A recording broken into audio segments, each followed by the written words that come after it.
বাবু তিনি আলিমুদ্দিনে বসে বিবৃতি দিতেন, এটা পরাজিতের আর্তনাদ। এইভাবে প্রায় 20টা বছর কেটে গিয়েছিল বাম জমানার পর সময়। তারপরে একজন এলেন, তিনি এলেন, দেখলেন, জয় করলেন, জন্ম নিলেন যার হাত ধরে, প্রথমেই তার সঙ্গে বিচ্ছেদ। প্রথমেই তিনি এসে ঘোষণা করে দিলেন, বিজেপিকে আমি কোনো সাম্প্রদায়িক দল বলে মনে করি না, কিন্তু আমি জোটে যাব না, আমি আসন সমঝোতায় থাকবো, আমার যেমন বেনি তেমনি রবে, চুল ভিজাবো না। আসন সমঝোতা করলেন, নির্বাচনে প্রতিদ্বন্দ্বিতা করলেন, সরকার পড়লো, আবার একটা সরকার, সেই সরকারে জোট তৈরি করলেন, অটল বিহারী বাজপেয়ী, লালকৃষ্ণ আদবানির ছবি নিয়ে প্রতিদ্বন্দ্বিতা করলেন। আবার সেই সরকার ক্ষমতা থেকে চলে গেল, একমাত্র সেই জোটে উনি দক্ষিণ কলকাতা থেকে জয়ী হয়েছিলেন। আর গণতন্ত্রের প্রতি তার আস্থা ছিল, নিষ্ঠা ছিল, ভালোবাসা ছিল। পশ্চিমবঙ্গের মানুষের চোখের জলের তিনি হিসাব নিয়ে তিনি পৌঁছে গেলেন পার্লামেন্টে। সেখানে এক গুচ্ছ কাগজ তিনি ছুঁড়ে ফেলে দিলেন স্পিকারের টেবিলে 2005 সালের অগাস্ট মাসে, দিয়ে বললেন, এই তালিকার মধ্যে বাংলাদেশিরা ঢুকে আছে, সিপিএম বাংলাদেশিদের ভোটার লিস্টে ঢুকিয়ে পশ্চিমবঙ্গের গণতান্ত্রিক ব্যবস্থাকে ধ্বংস করে দিয়েছে। আমি গিয়েছিলাম পার্লামেন্টে, আমি তো রাজ্যসভার সদস্য, আমি ভাই বিপ্লবকে একটাই অনুরোধ করব, এই 1 তারিখে যখন ও যাবে পার্লামেন্টে ঢুকবে, ও যেন একটুখানি আমাদের শান্তির জন্য, পশ্চিমবঙ্গবাসীর জন্য এই দায়িত্বটা নেয়। ওই কাগজের বান্ডিলটা ঠিক এখন কোথায় আছে, কোন সেক্রেটারির অফিসে আছে, সেটা খুঁজে বার করে দেয়। আমরা এই জায়গায় দাঁড়িয়ে আজকে নির্বাচন করছি, মানুষ ভোট দিতে যায় আনন্দের সঙ্গে। ভোট তো একটা উৎসব। গ্রামের দিকে মহিলারা নতুন শাড়ি পরে ভোট দিতে যান, আর পশ্চিমবঙ্গের নির্বাচনটা আমরা কি দেখছি, একটা প্রহসন।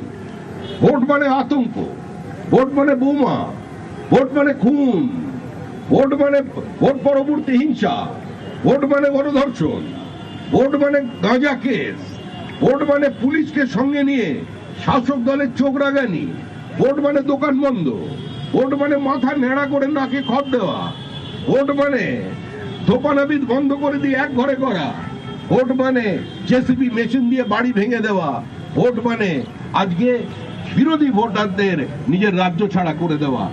আজকে এর বিরুদ্ধে এই তরুণ প্রজন্ম যারা এখন ভোট দেবেন প্রথমবার, আজকে তাদের সচেতন হতে হবে। এই মাটিতে দীর্ঘদিন কোনো উদ্ধত্ত চলেনি, সিপিএম চালাতে পারেনি। শ্রীমতী ইন্দিরা গান্ধী ক্ষমতায় এসেছিলেন, শ্রীমতী ইন্দিরা গান্ধীর বিরুদ্ধে মানুষ তার জরুরি অবস্থার বিরুদ্ধে রায় দিয়েছিলেন, দোর্দণ্ড প্রতাপ শ্রীমতী ইন্দিরা গান্ধীকে পরাজিত হতে হয়েছিল। কিন্তু আবার গণতান্ত্রিক ব্যবস্থাকে নিয়ে কার্যত ছেলে খেলা বানিয়ে দেওয়ার পর আবার সেই ইন্দিরা গান্ধীকে ভারতবর্ষের মানুষ ক্ষমতায় ফিরিয়ে এনেছিলেন। আপনারা দেখেছেন রাজীব গান্ধীকে, সবই ভারতীয় মানুষের শক্তি। যে সংখ্যাগরিষ্ঠতা কোনোদিন শ্রীমতী গান্ধী পাননি, যে সংখ্যাগরিষ্ঠতা পণ্ডিত জওহরলাল নেহরু পাননি।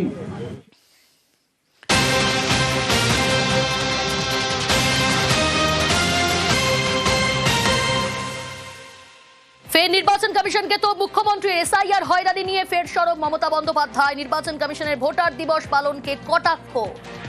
ফের নির্বাচন কমিশনকে তো মুখ্যমন্ত্রী বিষয়ে বিস্তারিত জানাবে। টেলিফোন লাইনে রয়েছে প্রতিনিধি আবির।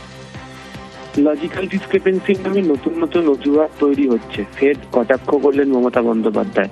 তিনি উল্লেখ করেছেন যে সুপ্রিম কোর্টের নির্দেশ পালন করার পরিবর্তে এবং যে আইন রয়েছে সেগুলোকে পালন করার বদলে মানুষের ভোটাধিকার রক্ষার কাজ না করে যে ধরনের অজুহাত তৈরি হচ্ছে, তাতে মানুষ অত্যাচারিত হচ্ছে এবং তাদের যে ভোটাধিকার থেকে তাদেরকে বঞ্চিত করা হচ্ছে এবং ভোটের অধিকার তাদের কাছ থেকে কেড়ে নেওয়া হচ্ছে।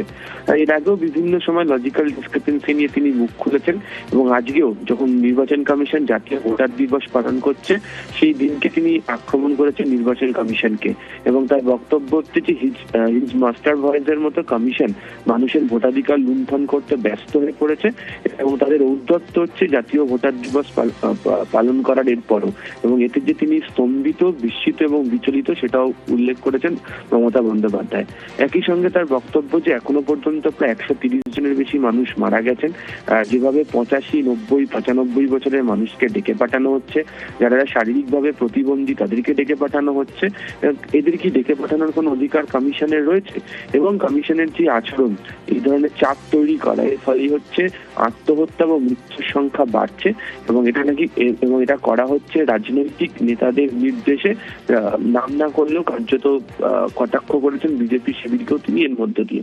একই সঙ্গে তার এদিনকে তোপ থেকে তিনি বলেছেন যে মাইক্রো অবজারভার সহ বিভিন্ন ক্ষেত্রে তাদেরকে পাঠিয়ে দেওয়া হচ্ছে পশ্চিমবঙ্গে, এবং তারা এসে যে ধরনের আচরণ করছে, নির্বাচন যেখানে গণতন্ত্রের উৎসব ছিল সেখানে গণতন্ত্রকে ধ্বংস করে দেওয়া হচ্ছে।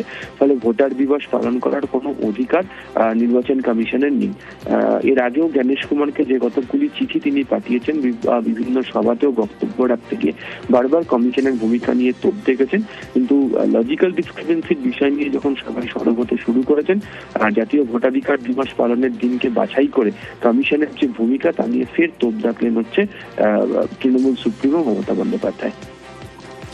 আমি জানতে চাইবো লজিক্যাল ডিসক্রিপেন্সি নিয়ে কমিশনকে তোপ দাগলেন মমতা বন্দ্যোপাধ্যায়, তুমি যেমনটা বলছিলেন, আরো একবার জানতে চাইবো ঠিক কি বললেন তিনি? দেখো, তিনি তার যে এক্সেন্ডেল পোস্ট তার ছত্রে ছত্রে তিনি কমিশনের বিভিন্ন ভূমিকা নিয়ে সরব হয়েছেন।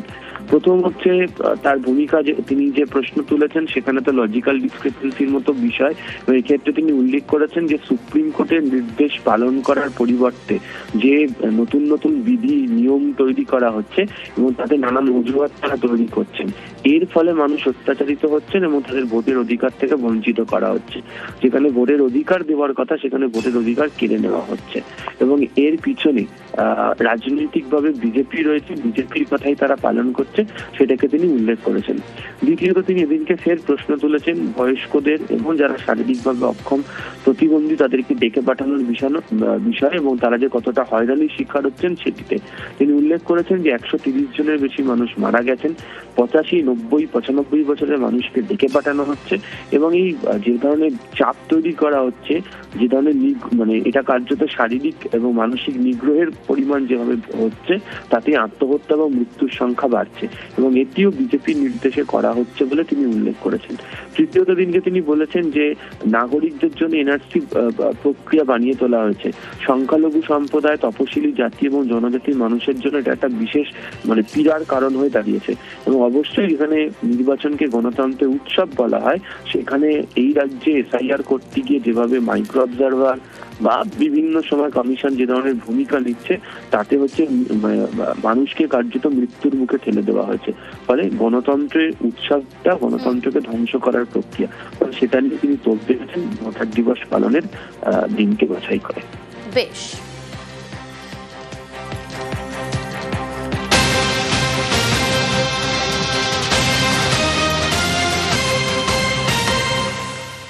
জাতীয় ভোটার দিবসে তৃণমূলের প্রশ্নের মুখে কমিশন, এসআইআর হয়রানি নিয়ে পরপর প্রশ্ন সুব্রত বক্সী। প্রত্যন্ত এলাকায় যাদের নথি নেই তাদের কিভাবে নাম উঠবে?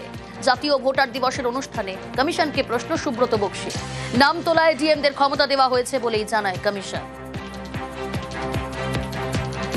জাতীয় ভোটার দিবসে তৃণমূলের প্রশ্নের মুখে কমিশন, এসআইআর হয়রানি নিয়ে পরপর প্রশ্ন সুব্রত বক্সীর। প্রত্যন্ত এলাকায় যাদের নথি নেই তাদের কিভাবে নাম উঠবে? জাতীয় ভোটার দিবসের অনুষ্ঠানে কমিশনকে প্রশ্ন সুব্রত বক্সীর। এ বিষয়ে আরো বিস্তারিত জানাবে টেলিফোন লাইনে রয়েছে প্রতিনিধি অর্ণব।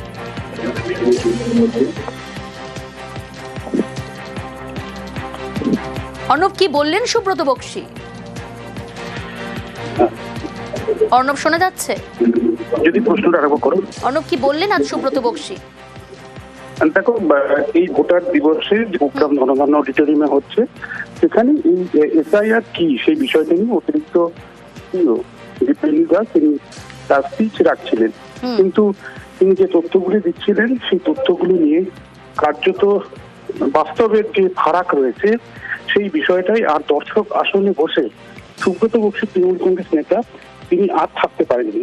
তিনি সরাসরি প্রশ্ন চলে যেগুলো বলা হচ্ছে সেগুলো কি আদৌ করা হবে, অর্থাৎ যে ট্রাইবালদের কথা বলা হচ্ছে তাদের কোনো ডকুমেন্টস না থাকলেও তাদের দেওয়া হবে, ভোটার লিস্টে নাম উঠবে, আদৌ কি উঠবে? এক্ষেত্রে প্রশ্নের উত্তর দেওয়ার চেষ্টা করলেন অতিরিক্ত সিইও। তিনি বললেন এক্ষেত্রে ডিএম বা ডিস্ট্রিক্ট ইলেকশন অফিসার যারা রয়েছেন তাদের ক্ষমতা দেওয়া হয়েছে। এই সমস্ত অশিক্ষিত মানুষ যাদের ডকুমেন্ট নেই সে বিষয়ে তারা হিয়ারিং করার পর সিদ্ধান্ত নেবেন। এই প্রশ্ন কিন্তু এখানেই থামলো না।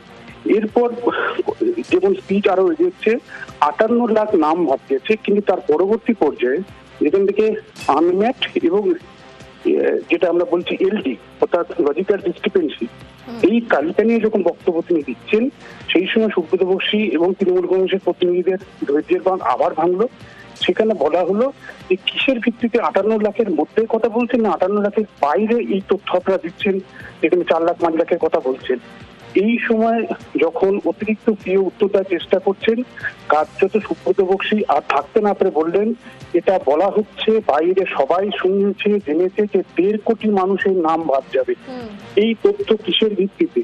কার্যত এইরকম একটা পরিস্থিতিতে যেখানে অনুষ্ঠান চলছিল শেষমেশ হাল ধরলেন সিইও মনোজ কুমার আগরওয়াল এবং তিনি মঞ্চের যত প্রধান অতিথি এখানে তিনি ইতিমধ্যেই ফোনে রাজনৈতিক প্রতিনিধি বা নেতাদের সাথে তিনি যোগাযোগ রাখেন, উত্তর দেওয়ার চেষ্টা করেন। তিনি বলছেন এরকম কোনো কেস 1.5 কোটির কোনো কথা কমিশন কখনো বলেনি। কমিশন এইরকম তথ্য কেউ যদি দিয়ে থাকে তিনি বিষয়টি দেখবেন। এরপর বিষয় এগোতে আরো যত সমস্যা হয় এরপরই আসে বিএলওদের মৃত্যুর বিষয়টি। কারণ আমরা জানি এই পর্বতে এসআইআর পর্বতে প্রচুর বিএলও মৃত্যু হয়েছে। এইখানে বিজেপি বাদ দিয়ে যত রাজনৈতিক দলের প্রতিনিধি ছিলেন সেখানে তৃণমূল কংগ্রেস প্রথম, এরপর সিপিএম এর নদিয়ার যিনি নেতা সুমিত দে, এছাড়াও কংগ্রেসের আশুতোষ চট্টোপাধ্যায় প্রত্যেকে একযোগে বলে ওঠেন যে কেন বিএলও এতগুলো মানুষ কাজ করতে করতে মারা গেল, কমিশনের কাজ করতে করতে কেন তাদের জন্য 1 মিনিটের শোক প্রস্তাব পালন করা হবে না। কার্যত পরিস্থিতিটা হাতের বাইরে চলে যাচ্ছে দেখে তিনি সিইও মনোজ কুমার আগরওয়াল তিনি বললেন এই বিষয়ে তিনি যখন বলতে উঠবেন তিনি এই সমস্ত প্রশ্নের উত্তর দেবেন। কিন্তু যে বিএলওদের মৃত্যুর কথা বলা হচ্ছে বেসিক রিপোর্ট তাদের কাছে আসেনি এবং তার ডোমেনে যেটুকু যা করার এখতিয়ার তার ক্ষমতা রয়েছে তিনি অবশ্যই করবেন। যদিও এখনো অনুষ্ঠান চলছে, এখনো সিইও নিজের বক্তব্য বলতে ওঠেনি। প্রশ্ন উত্তর পর্বে হয়তো এই বিষয়গুলি আরো বড় আকার নিতে পারে বলে একটা অনুমান করা হচ্ছে। বেশ অর্ণব। নন্দীগ্রামের রানীচক সমবায় কৃষি উন্নয়ন সমিতির আজ ভোট। ভোটের ফলাফল কি হলো জানাবে প্রতিনিধি সুজিত রয়েছে আমার সঙ্গে টেলিফোন লাইনে। সুজিত, ভোটের ফলাফল কি? ভোটের ফলাফল বিপুল জয় পেয়েছে তৃণমূল এবং সেখানে যে ক্ষমতা ধরে রাখা সেটা কিন্তু দেখালো তৃণমূল এবং নন্দীগ্রামে জয়ী হলো তৃণমূল। সমবায় ভোটে জয়ী হয়েছে তারা।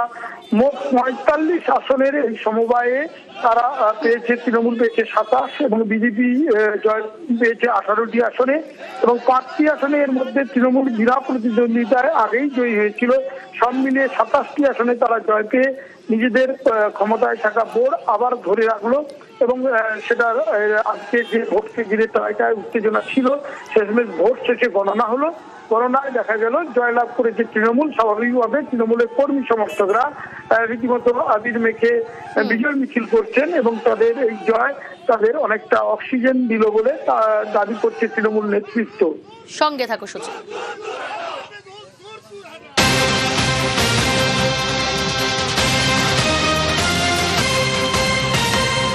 এদিকে নন্দীগ্রামের সমবায় ভোটের ফল বেরোতে উত্তেজনা পরিস্থিতি তৈরি হলো।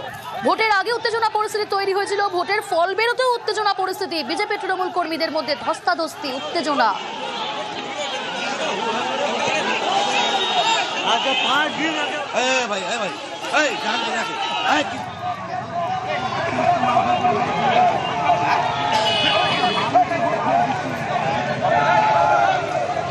লাঠি বাঁশ নিয়ে বিজেপি কর্মীদের তাড়া করার অভিযোগ তৃণমূলের বিরুদ্ধে।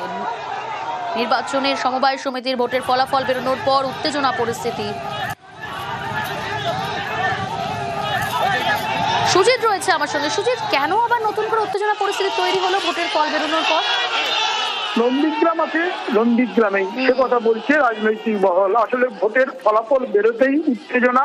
এবং সেই উত্তেজনা দেখা গেল যে ভোট গণনা কেন্দ্র বা ভোট কেন্দ্রের বাইরে সেখানে জেতার পর যখনই দেখা গেল উল্লাসে ফেটে পড়েছে তৃণমূল কর্মী সমর্থকরা, তারপর পরে দেখা গেল বিজেপি কর্মী সমর্থকরা যখন সেখান থেকে বেরিয়ে যাচ্ছেন সেই সময় তাদেরকে রীতিমতো তাড়া করা হয় বলে অভিযোগ। হাতে লাঠি বাঁশ নিয়ে বিজেপির কর্মী সমর্থকদের তাড়া, কর্মী সমর্থকরা তাদের হাতে তৃণমূলের যেমন পতাকাও ছিল, অন্য হাতে বাঁশ লাঠি সেটা নিয়ে তারা তাড়া করে। তবে পরিস্থিতি সামাল দেওয়ার জন্য আসলে নামে পুলিশ, তারা বিশাল সংখ্যক পুলিশ ছিল, কারণ রাত থেকে যেখানে এই সমবায় ভোটকে ঘিরে গন্ডগোল একেবারে চরমে পৌঁছেছে সেখানেই সেই শিক্ষা থেকেই কিন্তু সতর্ক ছিল পুলিশ র্যাব সবটাই কিন্তু হাজির আছে সামনে। কিন্তু তারই মধ্যে যে ছবি সেখানে ধরা পড়ছে, সেখানে দেখা গেল যে ফলাফল বেরোনোর পর যেমন আনন্দ করছেন তৃণমূল কর্মী সমর্থকরা, তেমন তারা কিন্তু তাড়া করে রীতিমতো হাতে লাঠি বাঁশ নিয়ে তারা ছুটে যাচ্ছেন বিজেপির কর্মী সমর্থকদের